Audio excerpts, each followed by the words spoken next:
Hey gamers, this is Liz Davidson from Beyond Solitaire, and tonight on my podcast, I am so happy to have my favorite podcasting partner, sorry everybody else, Jason Perez. Yo, my peoples, what's up? Am I really your favorite? Come on, Yeah, come on. I could take top 25th percentile, but your favorite? I don't know about that. we've just done it together so many times. It's fun, like it's You like just hanging out say with a that to friend. all the boys. You say it to all the boys. Untrue. Well, I am very glad to be back in the podcasting chair. It's been a little while. I put Every Night is Game Night, the aforementioned podcast me and Liz have been on pause. But that when the Rona hit around like April, May time, it's been nice. It's been nice to kind of just. I mean, Rona has not been nice. It has not been good. But it's been nice to kind of like rejigger, reset some, expectations of myself and expectations for my content. And yeah, I'm looking to kind of get things ramped back up again. I'm happy to that this is like the first of a couple things I got working on. Okay. So I have heard through the grapevine that you're thinking about breaking into YouTube. You have heard correctly. So I imagine that part of that is you've been paying attention to the One Stop Co-op Shop. Thank you so much to the guys over there, Peter and Colin and Mike and Steve, for allowing me to cut my teeth on some videos. So I've done a couple of video playthroughs for them. By the time this episode posts, you'll be able to see my playthrough of Endangered, which is the new expansion for which is on Kickstarter right now. So that's been a real blessing to have that as a creative outlet. But I feel like, anybody who's listened to my show, I sustain the show basically, on my own, with lots of like a cast of thousands, like Anthony and yourself and Jeremy. But like it was really kind of me driving the ship, and I've been doing that for 3 years, and that's hard to let go. and I definitely want to do my own thing. So I am going to launch a YouTube channel. I do know the name, although I'm going to hold back on what the name is because I'm waiting for a logo. As a matter of fact, this I can talk about. So I wanted to thank Jamie Stegmeyer. When the whole Black Lives Matter thing was happening and a lot of people putting out statements and everything, Jamie Stegmeyer not only just put out a statement, he put out a call to action for himself and for content creators around. And basically what he said was he was willing to, if people were willing to put in the work and actually making a channel, he'd be willing to kind of lend a little bit of expertise, a little bit of contacts, a little bit of a money here and there to kind of upgrade the equipment. And he's actually come through and he's actually done so. He helped me get in touch with somebody who's helped me design the logo, working with some other people to kind of, figure out what tech is good and everything. So, I mean, money where your mouth is. It's been really good. I don't have a lot of people here who, like in my family or my close friend circle, who do anything like this. Not a lot of geeks amongst in Sunset Park, Brooklyn, where I grew up. So having access to those connections has been amazing. I am getting launched. I'm hopefully going to be launching in a couple of weeks, and I will fill everybody in on what I'm doing, what the name is, and all that kind of stuff when everything is settled. But yes, this is the first that I am openly, publicly talking about. Very well. I'll accept your partial answer. But let's get down to the business of tonight. Yes, I'm just getting back in the saddle right here, right now. We're doing our patented history chat. Can't wait. Yes. So, for those of you who don't know, Jason and I are both total history nerds, and Jason is a huge fan of Pandemic. So, we decided to have a podcast where we talk about Pandemic Fall of Rome, which is definitely up Liz's Liz alley. Yeah, there you go. That's a word, Liz's alley. About because you're a Latin scholar. That is true. Yes. In fact, I'm getting ready to kick in my teaching year, so good luck with that. Whoa. High school teacher in Georgia, watch out. Hopefully you make it the whole semester. This was Liz Davidson's final podcast. No. You went out with a bang, Liz. That's so macabre. I don't know if we should keep that. Why not? Let's keep it. We'll keep it. So I would merely be mimicking the fall of the Roman Empire, which is what we're talking about tonight. So, Pandemic Fall of Rome, for those of you who don't know, is a game that uses the pandemic system, but instead of fighting against diseases that are spreading all over the world, you are taking on the role of Rome and you are trying to prevent the incursion of various groups of barbarians all over the borders of your empire. And if things get too out of control, if Rome gets sacked, if you can't make all your alliances with the barbarian groups in time, then you lose the game. Does that sound about right, Jason? I think like it's important to note. It's funny how like I think with this game, I don't know how you feel about the game itself, but with this game, my interest in cooperative games and your interest in war games kind of start to eclipse like the sun and the moon together. Like I think Pandemic Fall of Rome was definitely in like re-engineered, inspired by some war game motifs. So like you have, especially in the way that troop movement happens. So like you have a very specific way in which the barbarians kind of like enter Rome. It's very kind of mapped out. It's kind of complicated. Like any kind of like AI system, very simplified, but like still for pandemic, it's complicated. But it's mimics troop movement. And also when you go and treat the cubes, you can't just treat them. You're rolling dice and just kind of simulate that, get that war game feel going on. So it's interesting how this was the pandemic that they engineered to be closest to a war game. And I mean I love all the different variants of pandemic, but I found this one was interesting in how it tried to approach that cross genre synthesis. I'm not sure how you felt about how successful it was. Yeah, I mean, it doesn't pretend to be a historical model in its own notes. So, I mean, you can't judge it that way, although I think it's worth considering. It is my favorite pandemic. I'm not as much of a pandemic person as you are. But I thought that, the Roman theme made it more interesting for me. And I don't know much about other reskins of the pandemic theme, but I liked the use of dice in battle because you don't just go and try to knock out every barbarian cube on the map, because every time you roll the dice, you risk losing your own legionaries as well. So for me, that was an interesting touch and something new. But this isn't a review podcast, Liz. This is a history chat. We need to get into the history. Absolutely. So I know you actually took notes. I Do did. you suggest? She's like, I didn't do any work for this, but you did some work, right?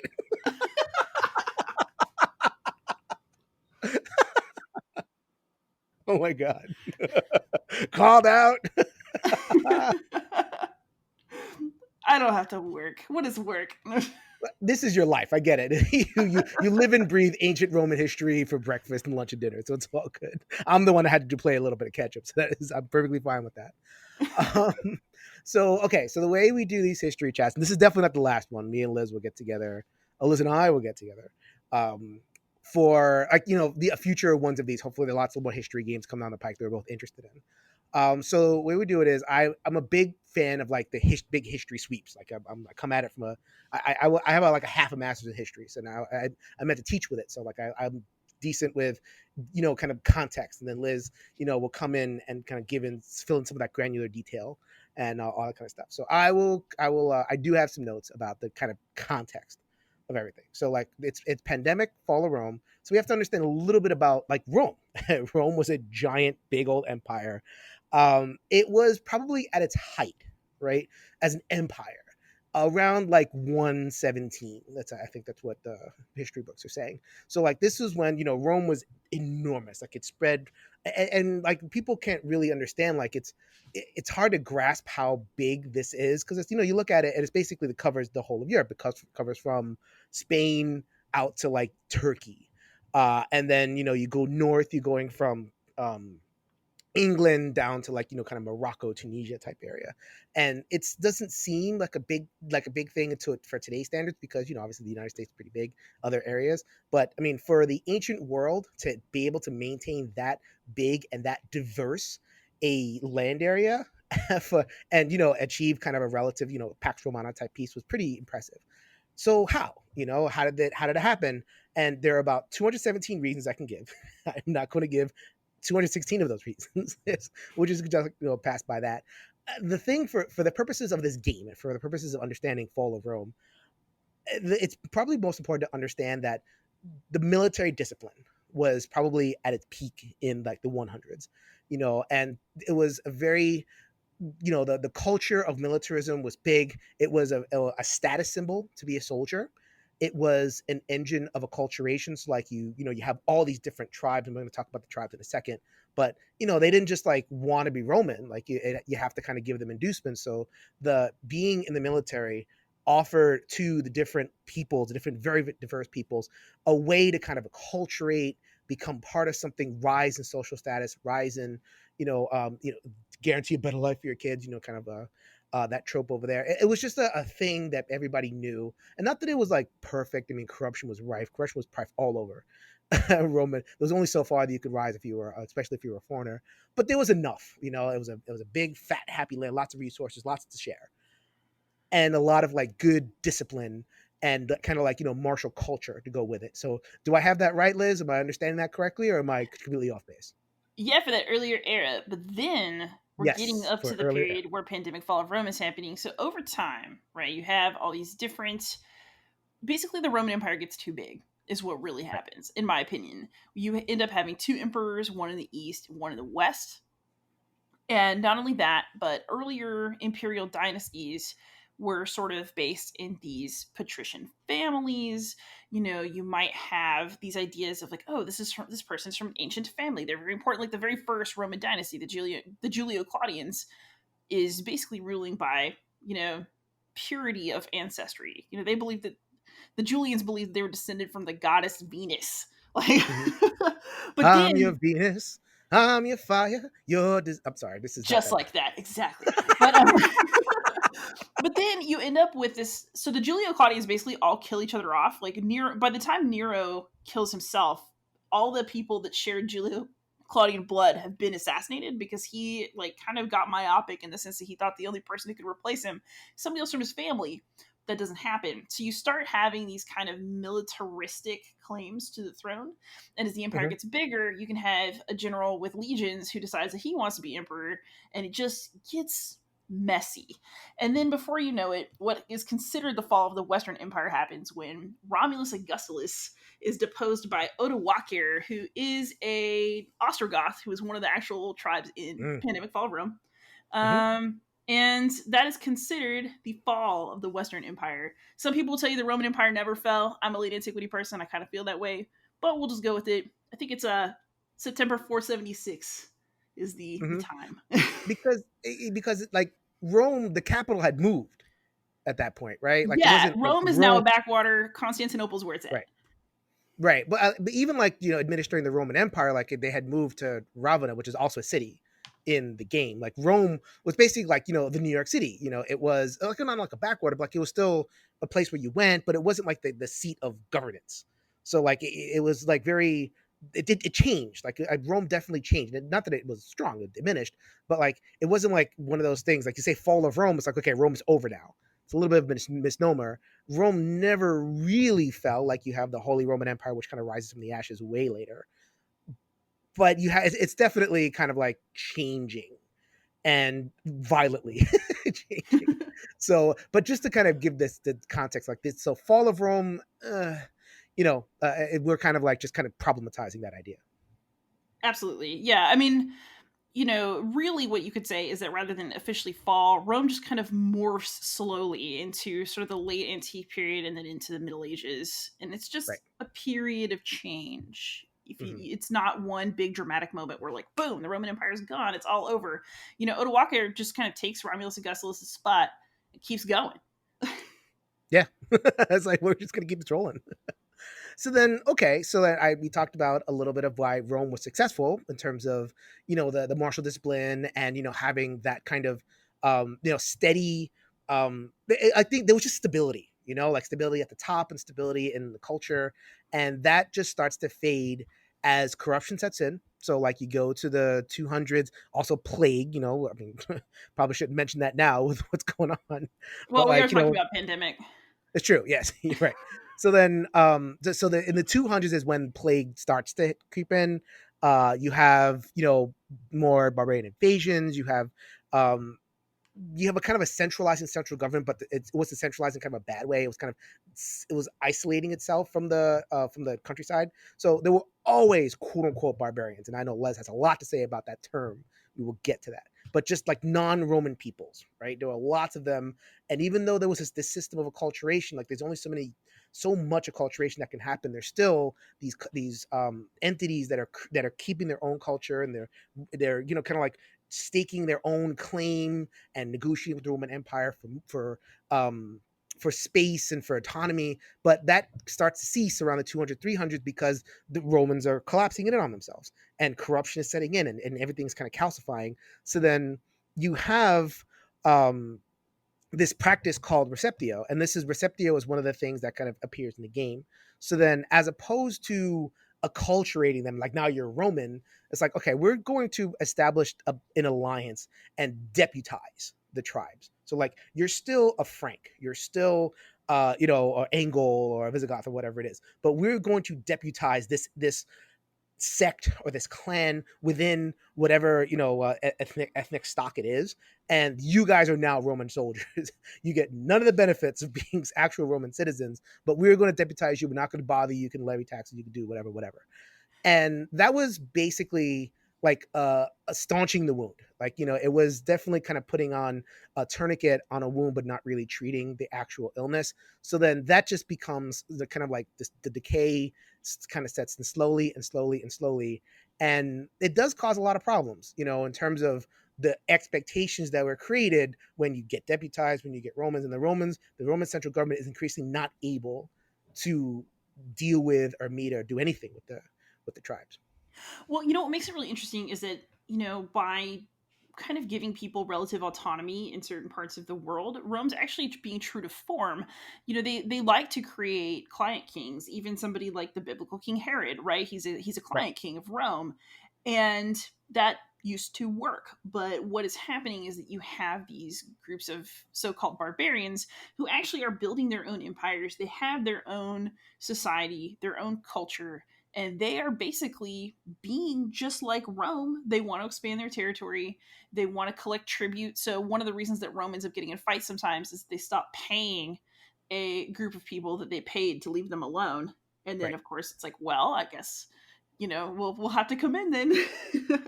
And so actually one thing that Pandemic Fall of Rome does not capture, and I find this very interesting, is that even these barbarian groups, they're presented as all kind of encroaching on Rome, but they actually fought with each other. Right. So Rome at one point teamed up with the Ostrogoths to fight somebody else, and the Goths take out Odoacer, the Ostrogoth who took out Romulus Augustulus, and then they put one of their guys in his place as kind of a fake client of the Eastern Roman Empire. And Mhm. so these people are all part of this same political military sphere where they make and break alliances with each other and with Rome throughout this Mhm. entire period of time. So it's not really like Rome is defending against the enemies at the gates. It's Right. actually much more complex than that. And I mean, this is a pandemic game. Like, it is what it is. Right. But, a lot of the kind of interest of this time period disappears in that format. I'm so, and this is the heart of what when we were first excited to talk about this, is gets at the heart of what we wanted to discuss, which is, so you have Pandemic, and it kind of presents itself as a historical game. But when you and you can learn some history in it, like, no doubt, but when you really down into like what the actual pieces are doing, and what you're doing, and how you're interacting with the board, and how you, like, as a character, kind of immerse yourself into this world, it is not even close to to like what the actual tribes and the non-Roman peoples are doing. And I think I'm going to use that term rather than barbarians, because like, that's like, basically, this is like, if you're looking at it from the perspective of Rome, like, oh, these people aren't as cultured as we are. These people are, their language is not developed. They don't have writing. They don't have this and the third thing. They're unwashed. Barbarians at the gates and those kind of things. And that's definitely not, like, it wasn't the case. I mean, when we talk about Rome continued because of the Franks, because of the Ostrogoths, as Liz was saying, and all these other tribes. So I wanted to kind of break down, because there's 5 tribes, right, or 5 colors, and they Yes. kind of shoehorn a bunch of more tribes in there, which is pretty hilarious. So I'll kind of break down what they're kind of did in history. So like you have the orange color, which is the Angles, the Saxons, and the Jutes, which is pretty hilarious that they're all kind of like lumped in together because they fought amongst themselves, like Liz was saying, and they all have like a different history, but they're just in the game they're represented by this one color that's they get it right, that starts like kind of north and Britain and everything, but they don't actually make it to like they fought against like the Romans in Britain land, but they don't actually move into the mainland. Definitely don't make it to Rome. Yeah, nor do they really seem that interested in it. Yeah, and they just wanted Britain. They just wanted like autonomy within their own land. So that's like one little anachronism there that's made it into Fall of Rome. And also, so like there's another half of Orange, which is the Franks. So like the Angles, the Saxons, the Jutes, and the Franks do not belong together in any kind of historical sense whatsoever. But here they are in the game. Uh, they made the decision, based on gameplay. But like this is why we're here, to kind of unpack some of this stuff, teach you guys something. Anyway, so then the Franks, they are more dramatic. They like the Franks have been around in Roman, like when Liz was saying like there's always been like kind of client kings and relationships with like non-Roman peoples. Like the Franks are definitely in that mix. They're mentioned in the histories as early as 200. They're definitely enjoying that receptio deal. They're definitely enjoying kind of client king and vassal king status and everything. And then but they're also kind of fighting, right? They're also getting in power struggles with Rome in France and with some of the Frankish tribes and everything. And but they never pressed towards Rome. I think they just kind of had hit this stasis point of like, okay, we want to just establish what we got here. Like, and they focused on Germany and France. They didn't advance towards Rome either. And then you have some of the other groups, right? So that's just one color. So then you get the Visigoths. The Visigoths are they're white color. They are, yes, they're eastern in the Baltic states. They do get the starting places right, at least. They're generally located on the board map where they are generally, where they were in in real life. So the Visigoths. You may have heard of the name Alaric. Alaric was a Visigoth, and Alaric was responsible for the sack of Rome in 410, which some scholars kind of linked, like identify as, okay, this is a marker when Rome fell. And yeah, if you look at the histories, there is this awareness that something happened when Alaric was, because he fought for the Romans and he was kind of in this scripture, but he is emblematic of one of those people that joined the army looking for something and looking for status and not getting it due to corruption and due to prejudice and due to like his status as a Visigoth, and he's never going to be fully Roman. So he's like, screw this, I'm going to be the king of the Visigoths and I'm going to take what's mine. But he didn't like seek to depose Rome. He just like, okay, he came in. I think they bribed him with some spoils to go away. Is that how it worked? That's how it always works. You just always run out of money. And so like, okay, so that story actually kind of checks out where like the Alaric king Visigoth, yes, he is going after Rome. So then they actually also include the Ostrogoths. Not sure why. Maybe they just needed another color.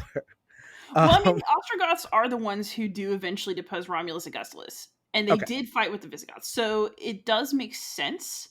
But without that context, it's like, why are there so many Goths? right, yeah.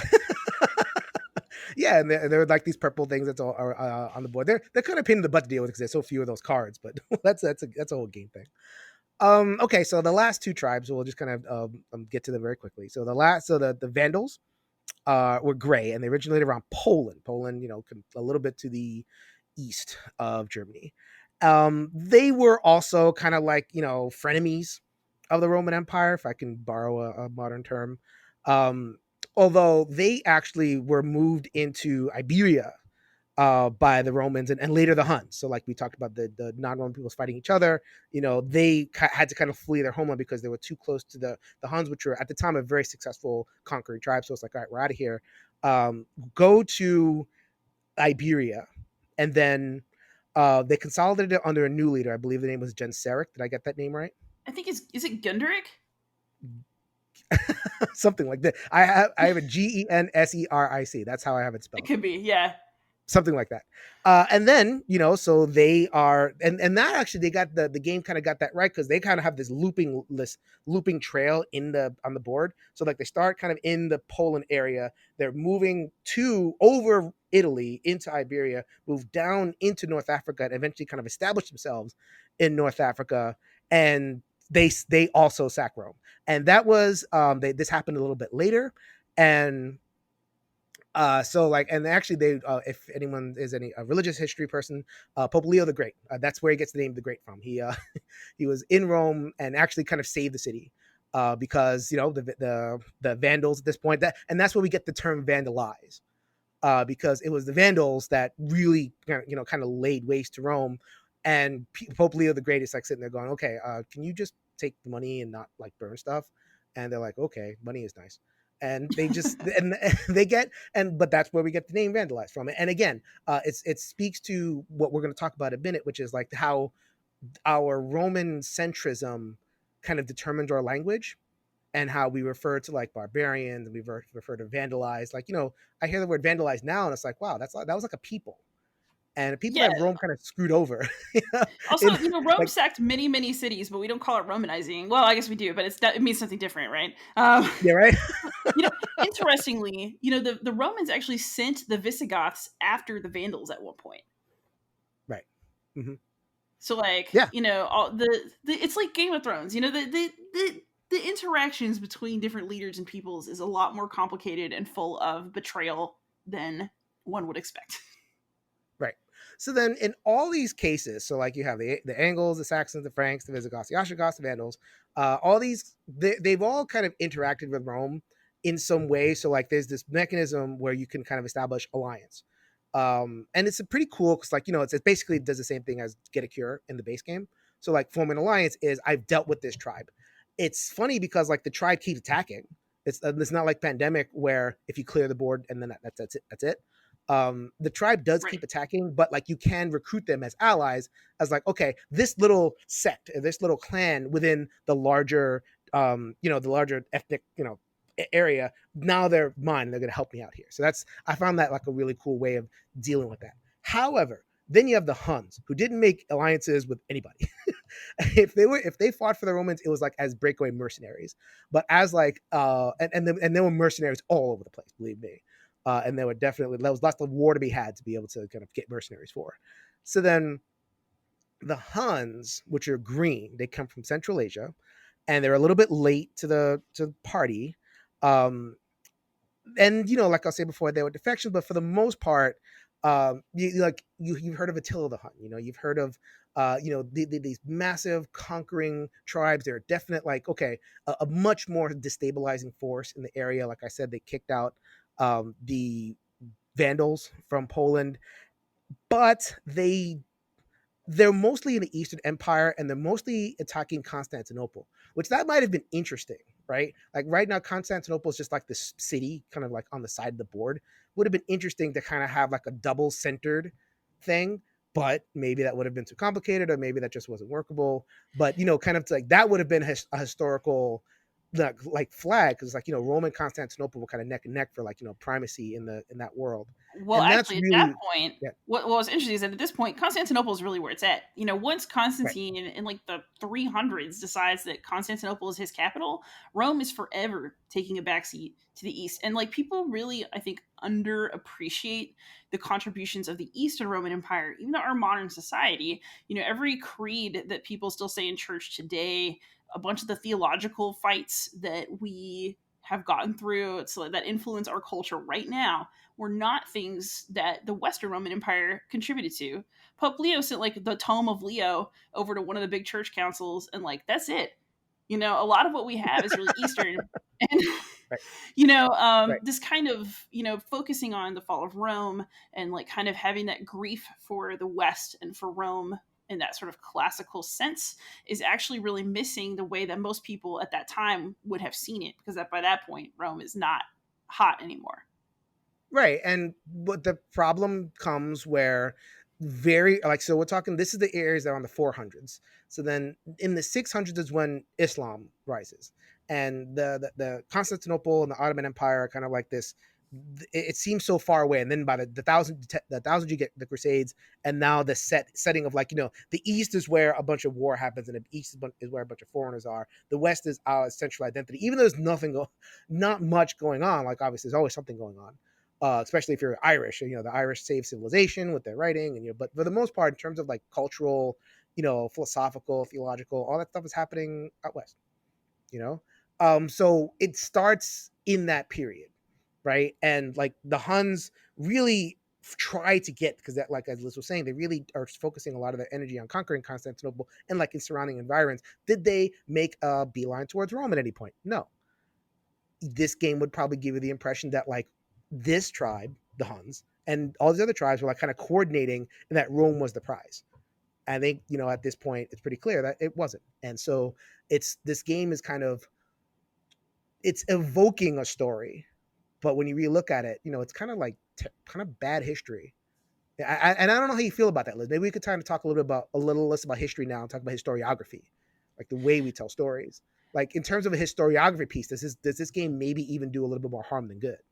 I think in some ways. So I mean, I will tell you, I enjoyed this game. I'm not bagging on it like that. Does it make sense? My Dice Star review went out today. I gave it a 7. It's good. But 7? How dare you? That game, this game is much better than 7. bite me. All right. So Oh my god, we've gotten that late. That wasn't very witty. Oh my god. Oh wow. so It's all good. It's all good. It's all love. It's all love. Yes, I would not say this is something I was not very fond of. Right, so okay, so historiographically, there's a couple things going on with Pandemic Fall Rome that are interesting. One is that okay, so in the notes, it explicitly says, we're not out to recreate history. It's just putting a fun Roman theme on this game. But I actually think that that's not a good excuse, and that if you're going to make a historical game, you got to do it or not in a lot of ways. That is my personal opinion on historical games. I think that the narratives that we tell ourselves about ourselves and about the ancient world do have an impact. If Pandemic Fall of Rome is the only game you ever played about Rome, you're going to get kind of a sense of the period that isn't really right. And most people do have that sense of that period. And, is the world going to end because of it? No. But it makes me a little crazy. Well, I think I think it's a little bit stronger than that, because I doubt we're going to get into a situation where Pandemic the Fall of Rome is the only thing that people are going to learn about Rome. I think the bigger issue is that it reinforces a worldview that centers Rome, and that so you get this like story of civilization, right? That the great story of civilization, like it started in Egypt, but then it kind of migrated to Greece, and then it migrated to Rome, and then a bunch of stuff happens in the middle, then it migrates to the European, and then eventually Britain, and then it migrates to America. So it's almost like like civilization is like this white ball of energy that migrates from place to place to place. Right, white indeed. So when people talk about Western Civ, this is the narrative that we're talking about. And all of this actually does center, right, on the term barbarian. We're actually appropriating the Romans' own language to talk about how they understood civilizations other than their own. And so we're not very conscious of that, right? It's very easy to just be like, oh yeah, barbarian, ha ha ha. And like we have our own images, even in fantasy games, right, of what a barbarian is. Well, it's disease. Like they're carriers of disease. Right? Or they're just like big berserker dudes with an axe running around wearing furs. I guess like, this is a pandemic game, right? So like, in a pandemic game, you're fighting diseases. So like in Pandemic Fall of Rome, you can really kind of say you're fighting a quote unquote diseased people. Yes, or people who are the equivalent of a disease, as if barbarian cultures are a cancer in the Roman Empire spreading. And that's really unfair. I'm actually not really comfortable with so just because it's called pandemic, you could be like, oh, it's the pandemic system. It's not the same. But no, you basically equated entire groups of people to diseases. Right. And like, you kind of can't undo that. Right. I mean, well, think of it this way. I was thinking about, because you had mentioned this a couple of weeks ago, and I was kind of thinking through what I wanted to kind of say about that. So like, okay, so imagine so no one really today really cares about the Franks, right? They don't have like allegiance to like you don't have people walking around saying, well, I'm of Ostrogoth descent. Maybe there people are, and they're pretty, proud of that stuff, but like they don't trace their current identity and lineage to that point, right? It's not a core identity for them. But imagine the same game, and you're playing like you're on the Gold Coast in Africa, and then you have like the different tribes, like the Mali tribe, and the Dahomey tribe, and the Oyo tribe, and they're the ones that are like quote unquote barbarians, like assaulting a coast. Like, how would that game be received? That would not go well. Like, and all we've done is change the locations. Like, the game works exactly the same, but we've changed Rome to somewhere that was valuable to a European colonist, and we've changed these tribes that we don't have any historical cultural attachment to, and now we're going to put that in Africa, or like even worse, like we're going to put that in Mississippi, and these are slave revolts or something like that. Like you don't have to change the game, but what you've done is you've created this. You're stepping into this really really kind of problematic scenario. And like I said, it's not, they didn't do it. They could have, but just the actual construction of just like picking one area that you're going to defend. And this is where civilization and goodness and all this other stuff is. And then everything else is descending upon you, and it's like the equivalent of exactly what Liz was saying. This game is a pandemic game, so it's a diseased people or whatever, like people that represent that kind of threat to that you are like white shining pillar of light in the middle of the board. That can cause a real problem. Yeah. I think it's worse in this case because it's so unconscious, because it's so hard to put yourself in a position to question it. I think that it makes a really good case study because if you'll just swallow that and not think too much about it, what else won't you think too much about? Yeah, right. Yeah, the slippery slope type. Yeah. And the other thing that's always interesting, right, is that, not only do we accept what the Romans say about themselves as gospel, so to speak, but, we forget that, all of these other groups of people, the Vandals, the Huns, they're building their own empires. They feel that they're the center of civilization and that what they're building is really important and that they have a chance to win and, be the ones who have the most land and power in the area. And I think that also because we see Rome as like the default winner until it tragically falls, we don't really appreciate how the peoples who interacted with Rome would have understood themselves and their role in the situation. Right. So, I mean, it definitely sounds like we think this game was a bad idea. And and so we like Liz and I think we're both on the same page. Was like we really wanted to kind of like say it straight, right? I mean, we're pulling no punches. We feel like the way that the historiography of the game plays out is there's this very subtle, not very good context here. However, I'm still glad this game was made. This is not cancel culture. We're not saying get it off the shelves. No, I literally gave it a Dice Right. Tower seal of approval today. Right.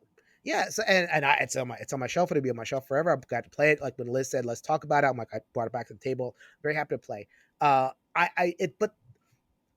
so I don't want to get into that cancel culture. Okay, I have a big problem trap. What I do want to say is just, okay, let's publish this game.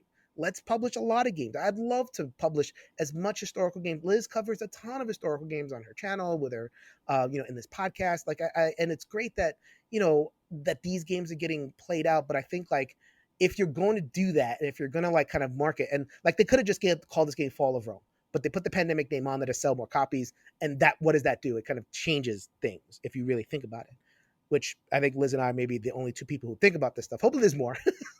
But now everyone's listening, so they think about it too. There you go. That we're raising consciousness. We are very glad this game was made because it gave us an opportunity to think through. So maybe the next game that comes along, the next designer who's listening to this going, they want to make a game about Rome, or like I remember a couple years ago there was that failed GMT game, Scramble for Africa, which it was rightly kind of like shot down because that was like beyond the pale. That one almost resembled what I described, where it's like the different tribes are just like, I don't even think they had tribes in that game. They just kind of erased it from existence, which is terrible. That's a step too far. But like I think when people do make historical games, and I want them to make more, I really do, it's worth thinking about. It's worth considering, like kind of decentering your perspective, like understand your perspective, understand what the presuppositions are, and try to get at how other actors in the historical drama would have seen things. Oh yeah, and one thing that I actually like about the study of history in general is that part of the issue with it, right, is that it desensitizes us to the situations of people that we no longer have an emotional attachment to, people we don't care about anymore. But at the same time, it gives you a really good playing field for thinking about yourself through the lens of looking at other people and their situation. And Right. that detachment is also an opportunity for a little bit of reflection. And so, even though I don't necessarily think that Pandemic Fall of Rome was the best idea in terms of some of the ideas that it does present, even if it's, quote, just a game, it presents those ideas and you play them out when you play the game. I don't think you can avoid that. I'm glad that I had the experience of playing it. I still enjoy it because of the thought patterns it allowed me to have afterwards. I think that is a definite presupposition of this channel. It's a presupposition of anything that I'm going to create, which will be coming soon. Don't you guys worry. That games are not just games. Like, games are cultural products. If we say that a game gives us joy, if we say that a game, I hear a lot of times, I play games to help with my depression, help with my anxiety, help with bonding our family, like all these great things that games do. We want to say that the games do the great things. We also have to kind of grapple with the ways in which games, especially historical games, they don't do so well. And we want to do it in a collaborative way. We want to do it in an open to discussion type way. We don't want to kind of lob grenades or anything like that. This podcast to me is meant to start a conversation, not to end one, if that makes sense. Yes, although let's be real, my opinion is the opinion. And if you don't like it, bite me. So I think